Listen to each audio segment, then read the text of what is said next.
مرحبا أهلا النوادي.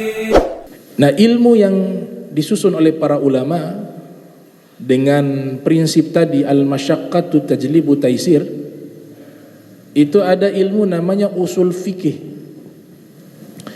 Usul fikih. Yang kedua namanya al-qawaidul fiqhiyah. Yang ketiga namanya ilmu fikih. Ini berkaitan tentang ilmu hukum syariat. Jadi ada 3 bidang ilmu: usul fikih, al-qawaidul fiqhiyah, kemudian yang ketiga ilmu fikih.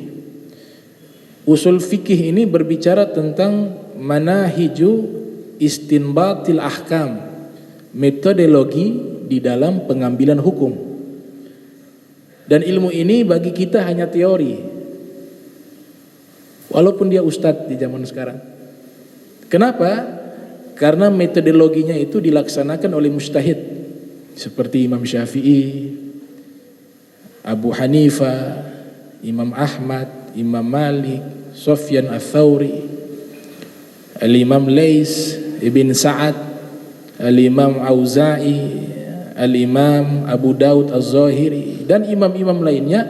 Nah, mereka yang memahami cara istinbat hukum, karena mereka menguasai Al-Quran dan hadis Nabi dan aqwal sahabah, pendapat-pendapat sahabat, dan juga mendalami kurang lebih puluhan ilmu yang berkaitan dengan ilmu Al-Quran, baru bisa menggunakan metodologi mengambil hukum secara langsung di dalam Al-Quran dan dalam hadis. Nah, kita tugasnya ittiba saja, mengikuti, karena kemampuan kita tidak sampai di situ.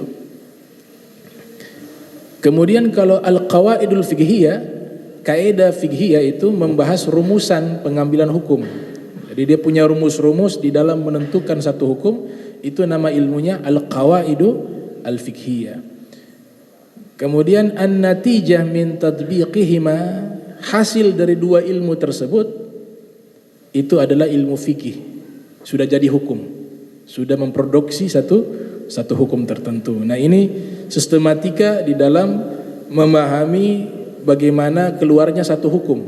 Jadi dari Al-Quran dan hadis, ada juga mengambil ucapan-ucapan para sahabat, kemudian mereka simpulkan dengan metodologi dalam ilmu usul fikih dan ilmu al-qawaidul fiqhiyah. Setelah itu keluarlah produk hukum.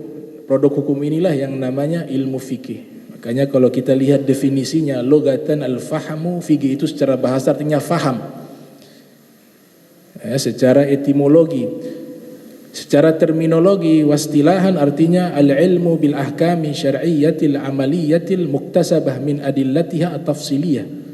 Itu definisi daripada ilmu fikih, yaitu satu bidang ilmu yang mengumpulkan hukum-hukum syariat yang diamalkan, yang diperoleh dari dalil-dalilnya yang terperinci.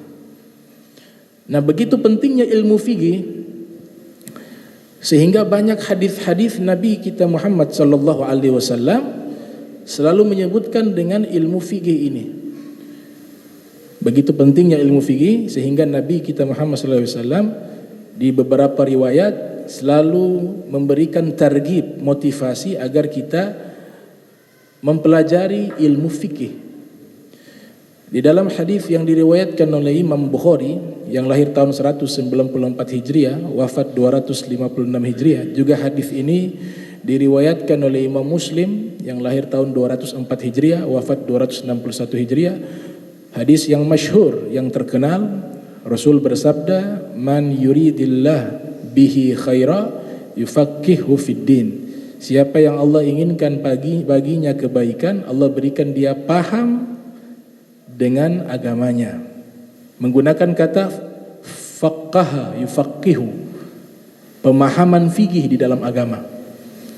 Ada seorang syekh di Suriah namanya Syekh Abdul Hadi Al-Kharsah mengatakan makna fikih di hadis ini, pemahaman agama di hadis ini maknanya adalah dia memahami seluruh ilmu fikih.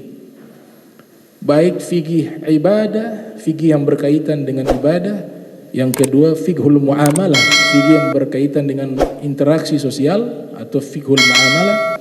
Yang ketiga namanya fiqhul munakahah, berkaitan tentang hukum-hukum pernikahan atau kaitan dengan segala sesuatu yang berkaitan dengan pernikahan. Yang keempat, fiqhul mu'aqabah, fikih tentang hukum pidana dan perdata di dalam Islam. Itu yang dinamakan fikih secara keseluruhan.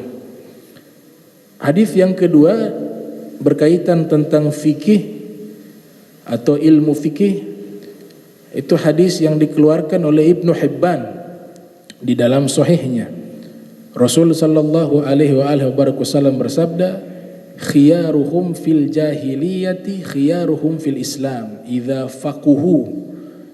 Orang terbaik di antara mereka di masa jahiliyah, mereka akan menjadi juga orang terbaik di masa Islam idza faquhu, apabila mereka menjadi ahli fikih. Kata faquhu itu artinya sara faqiha, dia menjadi orang yang paham tentang hukum Islam, dia akan menjadi orang terbaik, kata Nabi kita Muhammad sallallahu alaihi wasallam. Wa fi riwayatin ukhra, di riwayat yang lain, faqihu, apabila dia paham dengan agamanya. Kalau faquha, dari kata faquhu tadi, faquha ada faqiha. Kalau faquha artinya menjadi ahli fikih, kalau faqiha artinya dia paham dengan agamanya.